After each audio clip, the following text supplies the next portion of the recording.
Sandra Liliana Joaquí, fisioterapeuta, especialista en higiene y salud ocupacional, especialista en docencia e investigación universitaria y ergonomía, maestría en salud y seguridad en el trabajo y maestría en docencia e investigación universitaria.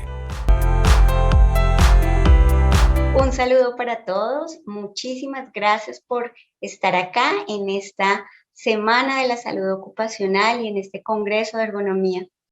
El día de hoy quiero contarles una experiencia que integra dos elementos, la situación de trabajo y el sistema ergonómico. Esta es una experiencia aplicada en una empresa de construcción de estructuras prefabricadas en las cuales tuvimos la oportunidad de trabajar las personas de la especialización y pues bajo una dirección.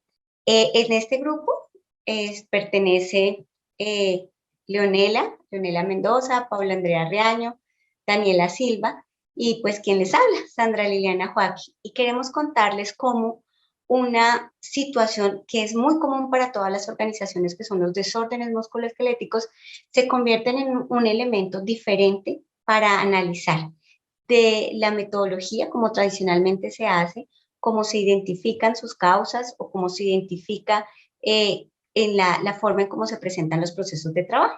Entonces, hoy queremos contarles cómo, si bien la demanda fueron unos desórdenes musculoesqueléticos, de manera muy puntual la manipulación de cargas, al hacer el abordaje desde la situación de trabajo y el sistema ergonómico, tienen unos elementos y unas configuraciones diferentes para su análisis y para la transformación de trabajo. Queremos incluir el contexto. Es importante siempre cuando nosotros vamos a hablar desde la ergonomía, ¿cuál es el contexto?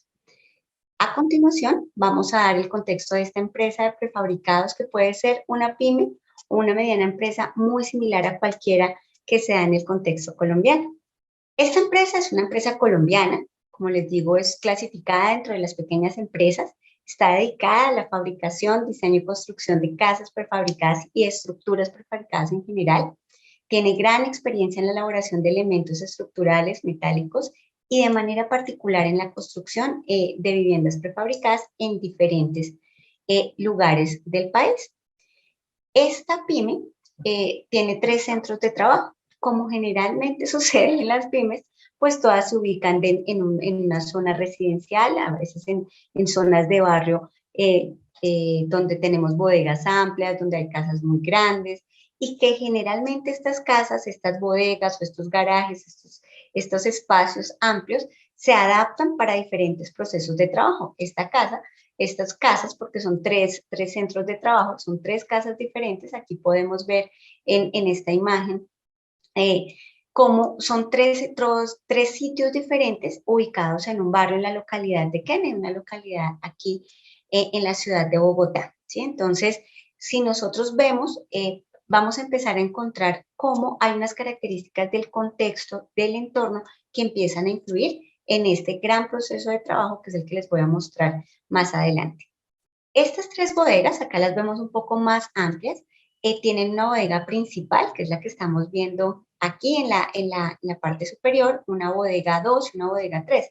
La primera bodega, que es la principal, es la que tiene en su primer piso un área dobladora. Ahí se realizan todos los procesos de corte, doblado, de láminas, de fabricación de perfiles.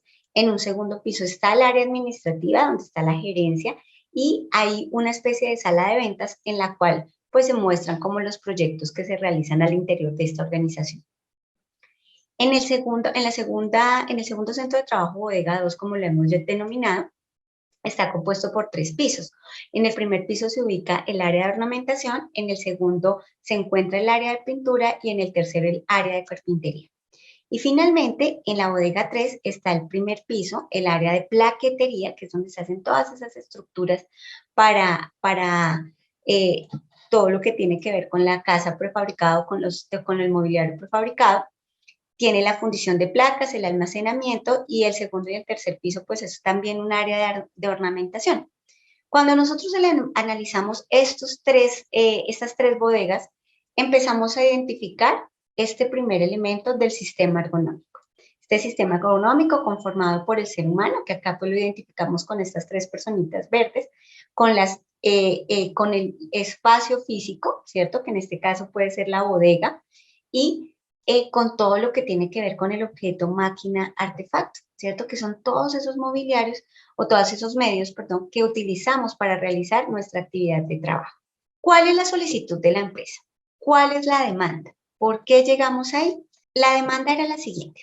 De acuerdo a las necesidades reportadas por la empresa y recomendaciones de la administradora de riesgos laborales, desde la empresa se plantea la prioridad de la bodega 3, es decir, donde realizamos todo el proceso de plaquetería.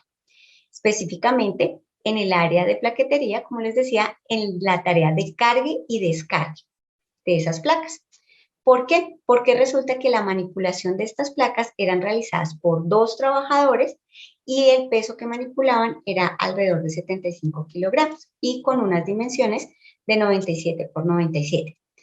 Esto sobrepasaba los límites permisibles, ¿cierto? Sobrepasaba también los desplazamientos y los tiempos y era necesario identificar, pues, para que las personas no se nos enfermaran de esa sintomatología que ya estaban empezando a reportar, pues tenemos que identificar la situación. La demanda era que teníamos que disminuir el peso de la plaqueta y también adquirir una ayuda mecánica. Entonces, decíamos, bueno, ¿se puede disminuir el tamaño o el peso de la plaqueta? No, porque es un proceso productivo. Y eso nos pasa en muchas organizaciones. A veces decimos, hay que bajarle el volumen, hay que quitar el peso, hay que quitar. Y claramente son variables que en ocasiones no se pueden controlar tan fácilmente. Y en un segundo momento estaba el adquirir una ayuda mecánica para poder hacer la movilización de esas plaquetas. Entonces, en su momento empezaron a hablar con un diseñador, empezaron a hablar con diferentes personas que podrían realizar esa plaqueta, esa ayuda mecánica para saber cómo se podría establecer. Y la cosa, pues cuando uno la ve, dice, ¿será que sí es esto lo que realmente se necesita? Realmente la conclusión aquí, cuando nosotros leemos la demanda de la organización, está relacionada con la manipulación de cargas. Es decir, estamos sobrepasando un límite permisible, ¿cierto?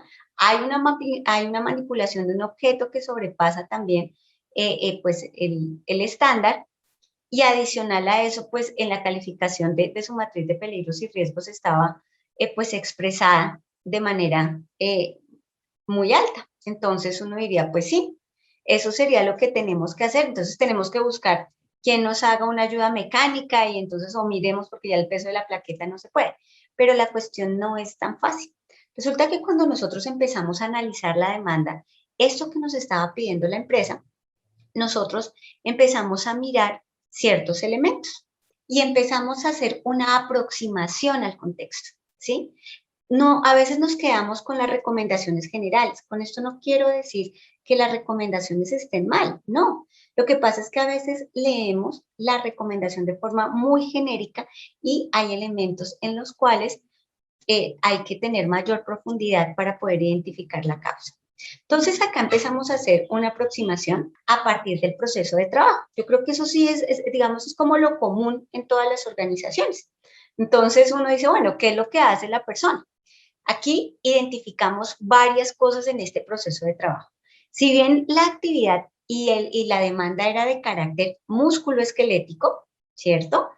Resulta que a veces nos vamos con que, venga, miramos cómo ejecuta la actividad y ya, y miramos en dónde está la postura, en dónde está la manipulación de fuerza, en dónde está el movimiento, y a partir de eso es que calificamos. Pero no, resulta que esta aproximación de proceso de trabajo nosotros lo hacemos a partir de 4 elementos.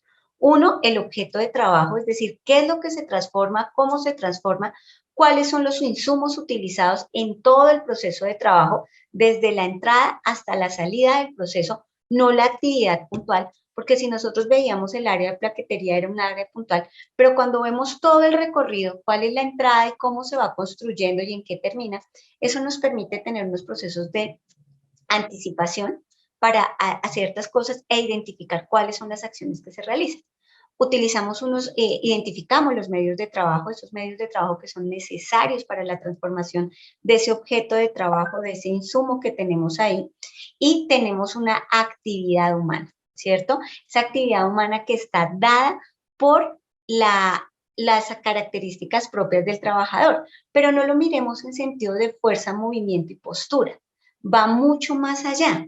Es identificar esos requerimientos de índole físico, que claramente aborda esos componentes biomecánicos, pero también identificar unos componentes fisiológicos y unos componentes cognitivos. Eso es todo lo que nos implica la actividad humana. Y a partir de eso, poder establecer cómo se estructura la organización del trabajo, pero no lo miremos solo por los ritmos, los turnos, sino cómo los procedimientos dados por la organización estructuran la organización del trabajo que asume el trabajador. Si bien hay una organización del trabajo establecida por la organización, hay otra organización del trabajo que el trabajador propio, por sus modos operatorios, pues lo realiza. Y es a partir de este análisis donde nosotros empezamos a configurar una serie de elementos que nos permiten ir profundizando en lo que estamos analizando. Para poder hacer el análisis de la demanda, tomamos dos elementos conceptuales. El primero, el sistema ergonómico, que en su momento lo establece el profesor García en el 2002, y otro que establece el profesor Vidal en el 98. Entonces, cuando hablamos de ese análisis ergonómico, estamos hablando de estos dos elementos. Por un lado, el sistema ergonómico que está conformado por el ser humano persona. Aquí quisimos darle la connotación de persona, entendiendo que adicional a los componentes sociales, económicos, hay un enfoque diferencial, hay una corporalidad y hay una corporeidad que es propia del ser humano, ¿cierto? Y que puede estar permeada por muchos elementos. Tenemos el espacio físico, entendiendo que el espacio físico tiene una interacción directa con ese ser humano y le permite tener ciertos elementos para poder dar una respuesta. Y hay un objeto máquina, que es el que me condiciona también otros elementos para que esa triada empiece a trabajar, ¿sí? Y ese objeto máquina es el que me va a determinar si, por ejemplo, desde el componente fisiológico, quien da la energía al sistema, ¿soy yo como ser humano o tengo una ayuda externa? Para este caso, la energía del sistema la aportaba el ser humano a través de ¿qué? De la manipulación de la carga. Pero también tenemos otro elemento que es el análisis ergonómico del trabajo. En ese análisis ergonómico tenemos tres elementos. Uno que son las personas, que si lo hacemos la comparación con el sistema ergonómico, sería ese ser humano, entendiendo que hay un estado físico, unas competencias y una personalidad. Y aquí las competencias son muy importantes, porque no solo son las competencias intelectuales, sino también las competencias físicas. Y eso está mediado, esa competencia o esa habilidad está mediada por diferentes elementos del entorno. Tenemos la tecnología, que son los medios de trabajo, ¿cierto? Que era lo que nosotros en diapositivas anteriores estábamos viendo, y era también cómo se relacionaban con ese objeto máquina, como una pala, una hormigonera, un martillo, cómo elementos de estos empiezan a mediar la actividad y empiezan a tener una configuración muy importante en todo este proceso. Pero viene algo macro, y es la organización. Cómo la organización me establece unas exigencias, me establece unas condiciones de ejecución y me establecen unos objetivos. Es la organización la que me dice qué es lo que debo realizar, cómo lo debo realizar y cuándo y cada cuánto debo entregar. Entonces, cuando nosotros hacemos ese análisis, ¿cierto? Hacemos que aquí vemos como en el centro de estas intersecciones está la actividad humana. Llámese actividad humana para este caso, realizar el proceso de plaquetería o trabajador de una empresa de estructuras prefabricadas muy puntuales, o la actividad que nosotros quisiéramos analizar. Y cómo esa actividad humana, ¿cierto? Transita con todos estos elementos por un proceso de producción y es lo que se convierte en ese trabajo real. En lo que realmente lo que realmente hace el trabajador en relación con todos estos elementos, ¿cierto? Porque una cosa es lo que me dice el procedimiento y otra cosa es yo como trabajador con los elementos, los objetivos, las exigencias de la tarea, las condiciones de ejecución y mi estado físico, yo realizo la actividad. Y ese es ese trabajo real y ese es el que me va a condicionar ciertos elementos. Cuando nosotros hacemos este abordaje o esta aproximación, aquí la clave fue la singularidad. Y es pensar que no todas las empresas, aunque tengan un mismo proceso productivo, se comportan igual. Por el contrario, todas las empresas, aunque tengan el mismo proceso productivo, tienen algo que es la singularidad, y es decir, que cada una se comporta diferente. Y ese es el análisis que yo debo hacer desde esa singularidad. Entonces yo tengo que hacer unas visitas de campo, hago una inmersión al terreno, hago una observación y hago unas entrevistas. Y según la necesidad de esto, sí aplico el método. Muchas veces entramos primero por el método. Entonces decimos, vamos a valorar con un rule, arreba, OWASP, listo, perfecto, está muy bien que se haga, porque hay que objetivizar y hay que cuantificar ciertos elementos. Pero entonces aquí traigo esta imagen de este caleidoscopio, porque vamos a tener visiones diferentes. Una cosa es cuando yo, ¿cierto? Hago un trabajo etnográfico, cuando yo como persona que estoy conociendo el proceso hago una inmersión al terreno, ¿cierto? Y en ese momento yo identifico, ¿cierto? ¿Cuáles son los elementos que se están configurando ahí? Y en ese momento es cuando yo digo, bueno, ¿cómo estoy yo interpretando el proceso? ¿Cierto? Entonces, ¿cómo interpreto yo ese proceso? ¿Cómo lo hago? Cuando yo voy y hago mi técnica de observación, porque es una observación planificada, es una observación que tiene unos elementos de análisis, que está programada, cómo tiene ciertas acciones y cómo cuando yo hago las entrevistas, cómo esa observación me sirve para tener ciertos caracteres de entrevistas y me permiten dar información que yo pueda tener con los diferentes actores. Entonces, es poder hacer esa entrevista con el trabajador, es poder hacer esa entrevista con el supervisor, es poder hacer esa entrevista con la parte gerencial y es mirar cómo eso se articula. Cuando yo voy viendo eso, entonces ahí sí voy mirando en qué momento aplico el método. Y el método es el que me va a dar a mí cierta cuantificación y me va a servir para un indicador de cumplimiento. Entonces, cuando nosotros vemos eso, tenemos que pasar a nuestra siguiente etapa, el análisis. En este análisis es a partir de eso, del que hemos visto, entendiendo esa singularidad, entendiendo esa observación, entendiendo esas entrevistas, ¿cierto? Entendiendo esa aplicación, bueno, ¿qué vamos a hacer? Entonces nosotros empezamos a partir de ese sistema ergonómico y a partir de ese análisis de situación de trabajo a hacer interacciones y es desglosar esa actividad. Nosotros lo hicimos con el análisis jerárquico de tareas y empezamos. Y empezamos a identificar cada una de las tareas. ¿Qué era lo que hacía esta persona? ¿Cierto? Entonces, cuando nosotros veíamos en diapositivas previas que había un mezclado de concreto, que había una fundición de formaletas, que había un desencofrado de plaquetas, que si bien las tres actividades estaban articuladas, pues cada una tenía un proceso muy particular. Y el análisis de esa particularidad es la que nos permite identificar ciertas cosas. Una es mirar cómo ese ser humano se comporta y cómo se relaciona con ese objeto máquina, pero también cómo ese objeto máquina le va a dar una interacción a ese ser humano, cómo ese ser humano entonces va a tener una respuesta y empieza uno a configurar ciertos elementos y ciertas interacciones, ¿cierto? Entonces, aquí, esas interacciones me permitieron identificar unas estrategias cualitativas y cuantitativas de análisis. Cuando nosotros hacemos todo eso, hacemos una identificación o un análisis focal. Quiere decir, esa observación planificada que me permitió identificar ciertas causas, me permitió identificar unas situaciones peligrosas. Cuando yo les hablaba a ustedes de la demanda era manipulación de cargas, desorden musculoesquelético. Y uno diría, sí, esa es la entrada. Cuando nosotros vemos esta identificación de situaciones peligrosas, si se dan cuenta, acá no hemos perdido el componente biomecánico, sigue presente.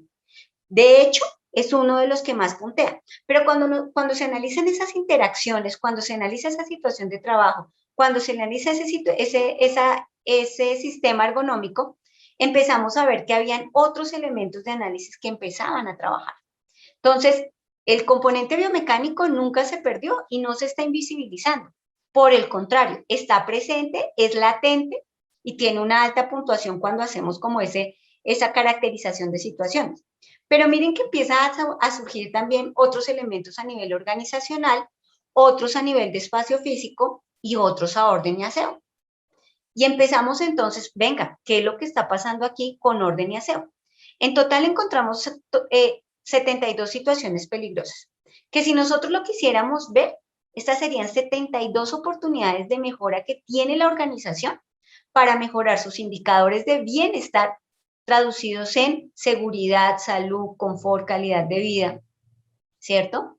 Capacidad de información y también tendríamos unas oportunidades en relación a los indicadores técnicos, rendimiento, productividad, situación de cliente, calidad, ¿cierto? Entonces, estas son 72 oportunidades que surgen a partir de un análisis profundo del trabajo. Entonces, si bien pueden quedar muchos elementos todavía y que faltan y que van a seguir saliendo, es importante ver que cuando nos vamos solo con la parte de la demanda, ¿cierto? Y no reformulamos esa demanda, perdemos todo un horizonte y toda una oportunidad. Cuando empezamos a ver el puntaje de orden y aseo, decimos, bueno, está por encima del biomecánico, ¿qué estará pasando? Entonces, ustedes yo sé que manejan muy bien esta metodología de un árbol de causas y nosotros lo aplicamos a la luz del análisis de esta demanda, a partir de los resultados que nosotros veíamos. Y en estos resultados veíamos cómo la falta de orden y aseo y la organización de espacios, que fue la situación peligrosa que más nos reportó en el análisis, podía generar, era causada, pues tenía unas causas, ¿cierto? Y también tenía unos efectos. Entonces, dentro de las causas, como ustedes lo pueden ver aquí en las raíces del árbol, pues estaba la falta de limitación de áreas, la falta de áreas para el aseo personal, la falta de áreas para disposición de elementos de protección personal, la falta de espacios para almacenamiento de herramientas y materiales, y todo esto estaba como encadenado. Y entonces resulta que uno iba y les preguntaba, oigan, ¿ustedes por qué no, por qué tienen que hacer todo este recorrido para poder llegar a este lado? No, lo que pasa es que esto está aquí, esto está acá, esto está aquí, y eso aumenta. Eso tiene una carga fisiológica, tiene una carga biomecánica y claramente repercute en una carga física global. Pero cuando también les decíamos, ¿por qué no está usando sus elementos de protección personal? Ah, es que me los quité un momentico y no me acuerdo en dónde los dejé. Entonces, cuando nosotros hablábamos con otros actores de todo ese proceso, decía la organización, no, lo que pasa es que nosotros les damos la dotación, les damos elementos de protección personal, pero resulta que pues ellos no lo usan, lo pierden muy fácilmente y decíamos, bueno, esto tiene que ver con orden y aseo. Y cuando veíamos también que ellos no tenían un área específica, ¿cierto? Para sus elementos de protección, para sus elementos de aseo o los que traían de casa, sino por ser una pyme, porque recordemos que esto es una pyme y esto es una pyme que tiene un comportamiento muy similar a otros.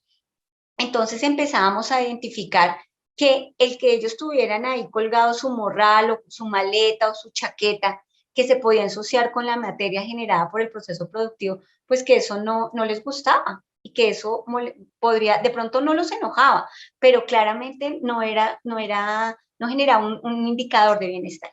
Entonces, miren cómo una situación así empieza a tener otras características y la entrada era el desorden musculoesquelético. Cuando nosotros empezamos a mirar cuáles eran los efectos que esa falta de orden y aseo daba, era entonces esa desorganización de áreas de trabajo que me implicaba mayor requerimiento de carga física. Claramente había mayor aumento de accidentes laborales por caídas y golpes. Y algo que nos llamó profundamente la atención fue la pérdida de material pegada a las botas. Si ustedes se dieron cuenta en las imágenes, ahorita igual la vamos a retomar, la imagen, las personas están, el piso está lleno de cemento, está lleno de ese cemento, ese concreto, y empieza a meterse en las botas y ellos van dejando la huella mientras caminan. Entonces resulta que eso además de que me puede generar un accidente, sino nosotros empezamos a mirar aquí cuánto se está desperdiciando en materia prima, cuánto se está diciendo en material producido, y resulta que uno empieza a identificar unos elementos bien interesantes. Adicional a eso, pues que habían unos riesgos asociados a enfermedades de la piel y pues la pérdida de los elementos de protección personal, aún así cuando todavía no habían llegado, no había culminado su vida útil. Entonces son elementos que empiezan a tenerse en cuenta. Pero ahí llega otro elemento, que eran la percepción de los trabajadores de inseguridad y pues la falta de orden, la discrepancia entre lo vestido, quejas de la comunidad, ¿cierto? Esos resultados que iban de percepción, discrepancia y quejas, pues molestaban. Entonces, aquí es donde llegamos a este cuarto punto, que es la reformulación de la demanda. Entonces, ahí empezamos a decir, venga, ¿será que esto sí es así o no? Entonces empezamos a hacer toda una búsqueda de literatura científica y mirar la relación causal que había entre los desórdenes musculoesqueléticos y orden y aseo. Y uno diría, sí, claro, porque es que ya las metodologías dicen que es claro tener el orden y el aseo es un factor. Y claro, eso ya está. Pero una cosa es que uno lo vea y otra cosa es que uno ya lo empiece a identificar desde la literatura y empiece a identificar ciertas particularidades en relación al por qué el orden y aseo si tiene una causa específica, ¿cierto? Entonces empezábamos a mirar y la literatura empieza a arrojar una serie de elementos, empieza a darnos una serie de metodologías, una serie de pautas de explicar el por qué. Y cuando vamos a analizar los modelos de causalidad de los desórdenes musculoesqueléticos y vemos que no es solo por un componente biomecánico y fisiológico, sino que también hay unos elementos del entorno, hay unos elementos de la organización, hay unos factores psicosociales que tienen toda esa relación causal, empezamos a identificar cruces. Y entonces ahí decimos, sí, por aquí es. Entonces, vamos también revisando experiencias previas de programación de orden y aseo, vemos y vemos, empezamos como a establecer acciones de mejora para poder hacer esa transformación. Dijimos, claro, esto aquí que hace, se hace la reformulación de la demanda y efectivamente dice, mire, no estamos desconociendo que los desórdenes musculoesqueléticos están y se pueden generar por todo el proceso que se está desarrollando, pero hay una causa previa que tenemos que solucionar antes de implementar una máquina, antes de tener unas actividades de gestión, antes de hacer cualquier elemento de esos. Entonces, empezamos a hacer ese inicio de transformación. Entonces, este diagramita aquí que tenemos, donde nos habla de este macroentorno, donde tenemos este ser humano, este puesto de trabajo, los objetivos, las exigencias y las condiciones, empiezan a jugar un papel muy importante.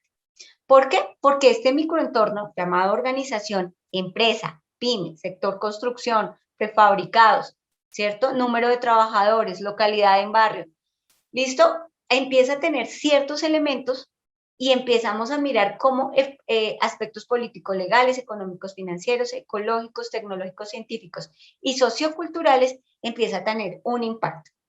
Entonces, para poder hacer esta transformación, hacemos este análisis y hablamos ahora sí de ese proceso de transformación. Entonces, para hacer este proceso, lo hicimos, pues se hace a través de la formulación de un proyecto que tiene 3 etapas. Recordemos que eso es una pyme, ¿cierto? Y esta pyme, pues tiene unos recursos limitados, tiene que ser proyectados, no puedo establecer el recurso ya para 1 o 2 meses. Generalmente aquí se hace un cronograma costeado año tras año, ¿cierto? Generalmente los cronogramas de las pymes no tienen presupuestos para imprevistos. Entonces, empezamos a jugar con estos presupuestos y empezamos a decir, bueno, vamos a dividir este programa, vamos a implementar un programa de orden y aseo, vamos a darle toda la fuerza a un programa de orden y aseo que generalmente dentro de las organizaciones se invisibilizan. Tengo que serles muy honesta de manera particular cuando yo vi desde la literatura todos los elementos que hay desde el orden y el aseo, yo decía, wow, esto es un mundo desconocido, es un mundo que hay que explorar, es un mundo que tiene muchos elementos de trabajo y a veces se ve como un elemento más de una matriz y no debería ser así. En este proyecto le dimos toda la importancia al orden y al aseo por ser una característica muy puntual. Entonces dijimos, bueno, vamos a hacer un proceso, como vamos por pasos, vamos a hacer una señalización, luego vamos a establecer un área de lugares limpios y libres, luego vamos a hacer un área de diseño para el aseo personal, siendo este último el que más recurso económico y donde se necesita un cambio en la infraestructura. Por eso, este proyecto iría con 3 fases, de corto, mediano y largo plazo, siendo la del diseño y la de largo plazo. Cuando vemos aquí la señalización, aquí ya empezamos a tener elementos del micro y el macro entorno y empezamos a identificar aspectos políticos, ambientales, tecnológicos que pudieran influir, ¿cierto? Y entonces aquí, si ustedes ven en este slide, dice señalización del área y nos sale señales de prohibición, y nos sale aquí no fumar, ¿cierto? Entonces uno diría, listo, esta es una convencional. Pero si nosotros les dijéramos que esto también lo podemos articular con los programas de prevención y también lo podemos articular con el programa de tabaquismo y también lo podemos articular con estilos de vida saludable, entonces resulta que una señalización, ¿cierto? Empieza a tener un carácter y no solo por tenerlo en la pared y cumplir con la norma, sino empieza a tener un carácter de identificar ciertos elementos y empezamos a hacer educación en salud, educación a salud y una línea de promoción.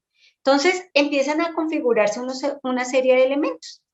Entonces ya vemos cómo aquí la zonificación, la que hemos llamado a zonificación, empezamos a identificar unas áreas. Entonces decimos, mire, aquí tiene que haber una zona de almacenaje, aquí tiene que haber una zona de descarga, aquí tiene que haber una zona de mezclado, tiene que haber una zona de fabricación.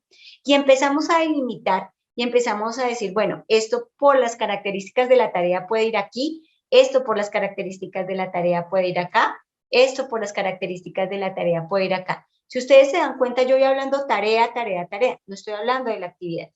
Estoy hablando de cada subproceso que se requiere para hacer el proceso de plaquetería. Entonces, cuando yo tengo eso, yo empiezo con los espacios de circulación, ¿cierto? Esos espacios de circulación que son los que acá tenemos demarcados en azul y decíamos, bueno, ¿por qué es importante este espacio de circulación? No, porque es que resulta que la persona, claramente ustedes dirán, no, pues es súper clave que esté el espacio, sí, pero resulta que acá no lo había. En esta organización no lo había. Y acá un espacio de circulación se convierte en un elemento clave. ¿Para qué? Uno, para que los desplazamientos se hagan en la mayor efectividad. Dos, para que yo garantice que de punto a punto haya el menos desperdicio de material. Y tres, para que yo pueda optimizar los tiempos entre un proceso y otro. ¿Listo? Entonces, estos espacios de circulación empiezan a tener un impacto muy fuerte porque me empiezan a determinar carga física. Y cuando empiezan a determinar mi carga física, me empiezan a determinar desorden musculoesquelético. Y en ese orden de ideas, claramente se convierte en un factor de prevención. Luego tengo los espacios de señalización, ¿cierto? Que es lo que está establecido, pero es también saber cómo esos espacios de señalización se van a utilizar y también qué significan. A veces damos digamos que colocamos el icono, ¿cierto? Se coloca ahí la infografía y damos por claro que todo el mundo entiende, y no. Entonces aquí esto iba con un proceso de acompañamiento y decir, vamos a colocar esto significa esto significa esto. Y como una simple, digo simple entre comillas porque para nada es simple, pero como una capacitación de señalización se convierte en procesos en educación en salud, se convierte en procesos de educación para la población trabajadora, cómo se convierte en procesos de seguridad. Entonces, aquí se van articulando ciertos elementos y todavía vamos, y esto va en línea con el desorden musculoesquelético. Hacemos unos espacios de almacenamiento. Si ustedes se dan cuenta, en estas imágenes se ve el material, ¿cierto? Los trabajadores, generalmente, si se dan cuenta, el piso está con concreto, tiene material, hay mucho material particulado en el piso, ¿cierto? Hay mucha merma, por llamarlo de alguna forma, y resulta que van de un lado para otro y eso se va desperdiciando y se va contaminando el material uno con otro. Entonces se plantea, ¿cierto? Esto fue ya como la propuesta desde el diseño y desde la organización, establecer un área de almacenaje, ¿cierto?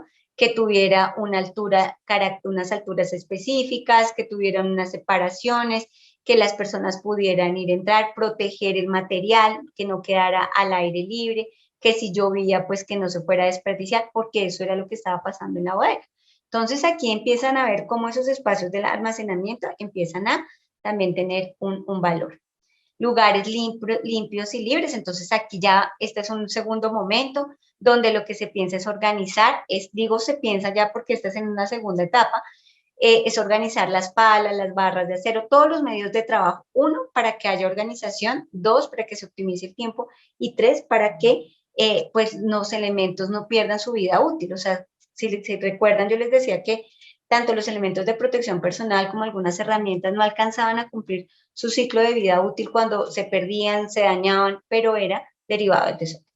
Entonces, la organización de los diferentes materiales, de los baldes o los diferentes elementos y medios que se utilizan para el desarrollo de la tarea. Si ustedes ven al lado derecho, ahí está como el diagramita y está el plano y está donde iría la manguera, donde estarían los taladros, donde estarían los baldes, donde estarían las palas. Si ustedes se dan cuenta, esto se organiza en relación al proceso de trabajo. ¿Qué tuvimos en cuenta? La zonificación. Y para poderlo establecer. ¿Listo?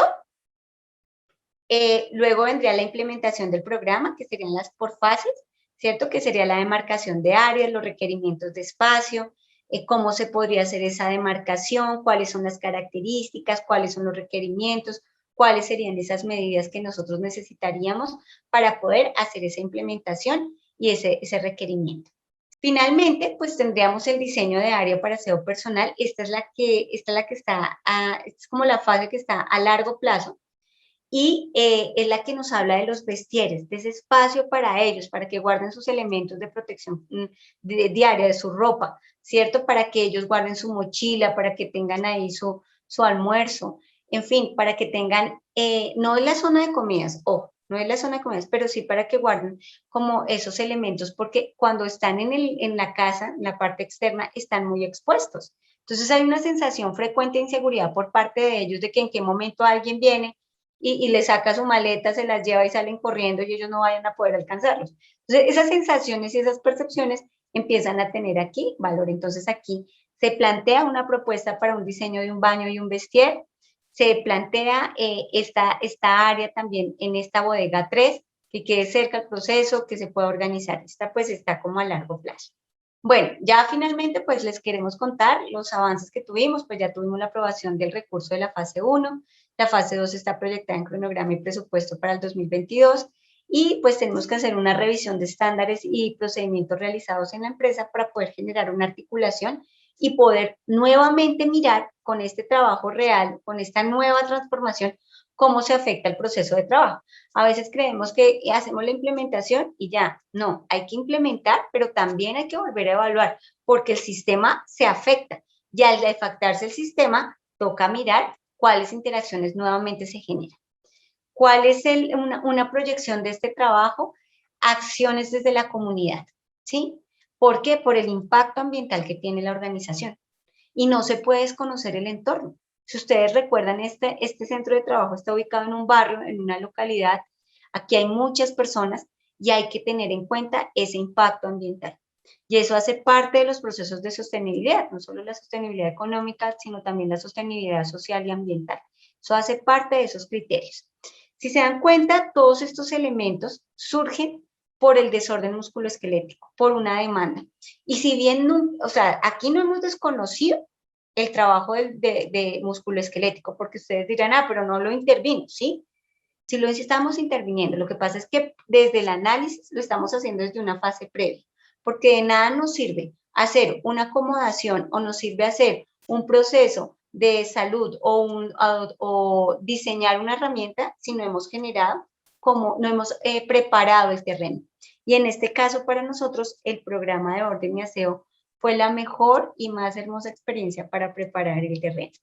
Bueno, les quiero dar las gracias por acompañarme en, este espacio. Pues aquí dejo mis datos y muchísimas gracias nuevamente. La invitación en la siguiente frase es de las cosas simples son las más extraordinarias y solo los sabios consiguen verlas. Realmente nosotros entendimos aquí que las cosas simples pueden generar muchas cosas y de hecho a veces no son tan simples.